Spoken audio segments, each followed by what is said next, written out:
Assalamualaikum warahmatullahi wabarakatuh. Perkenalkan, saya Fadil Ramadhani dari kelas 5D AKBD. Di sini saya akan mempresentasikan materi dengan tujuan untuk mengumpulkan tugas pada Bu Dina. Untuk materi kali ini akan dipresentasikan oleh saya dan akan dilanjutkan oleh rekan saya yaitu Pak Pendi Adi Saputra. Di sini saya akan membahas tentang konsep laba. Saya akan menjelaskan karakteristik, pengakuan, dan pengukuran laba. Yang pertama-tama kita mulai dari karakteristik. Laba memiliki beberapa karakteristik utama. Di antaranya yang pertama bermanfaat untuk pengambilan keputusan. Maksudnya, laba ini memberikan informasi penting bagi investor, manajemen, maupun kreditur untuk pengambilan keputusan bisnis. Yang kedua ada relevan dan variable. Yang ketiga ada komparabilitas. Komparabilitas ini artinya laba dapat dibandingkan antar periode atau antar perusahaan lain. Dan selanjutnya ada dipengaruhi oleh estimasi dan metode akuntansi. Maksudnya apa sih? Nah, maksudnya itu adalah laba itu bisa berbeda tergantung cara metode estimasinya, yaitu penyusutan atau pencadangan, dan juga standar akuntansi yang digunakan.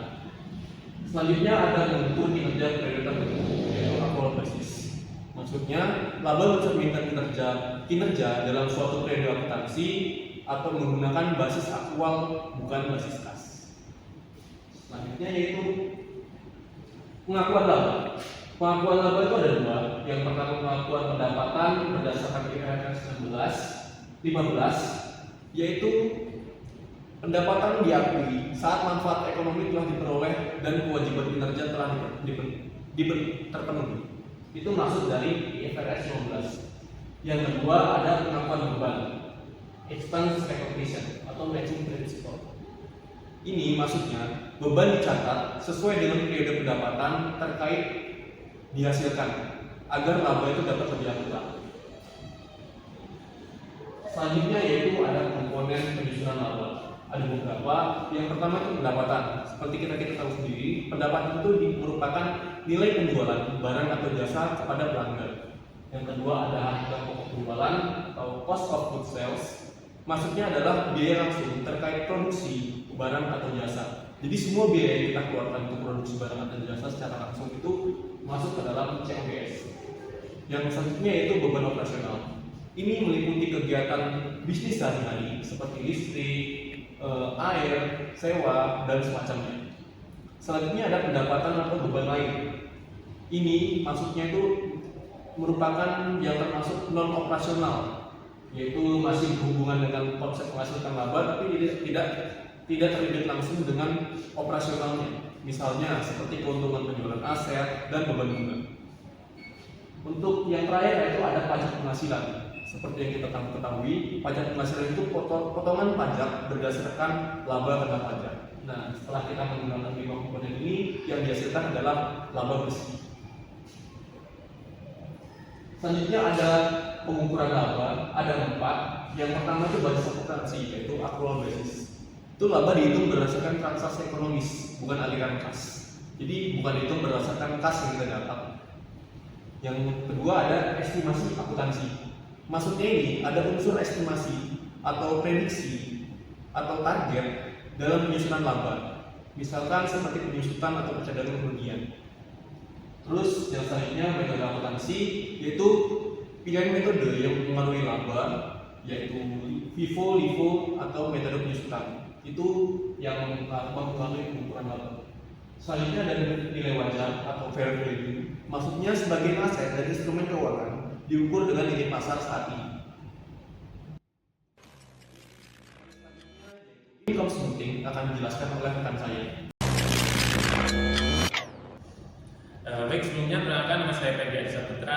Saya akan melanjutkan pembahasan materi yaitu tentang income smoothing atau perataan laba. Jadi income smoothing yaitu tindakan manajemen untuk meratakan laba antar periode agar tidak terlalu berfluktuasi. Yang tujuannya bukan mengubah total laba jangka panjang, tetapi untuk membuat laba jangka itu stabil. Baik, selanjutnya tujuan income smoothing. Ada beberapa tujuan kenapa perusahaan melakukan perataan laba. Yang pertama yaitu memberi kesan stabilitas kinerja kepada investor atau debitur, lalu mengurangi persepsi resiko karena laba stabil dianggap lebih aman. Lalu ada yaitu mencapai target laba tertentu, misalnya untuk bonus manajemen.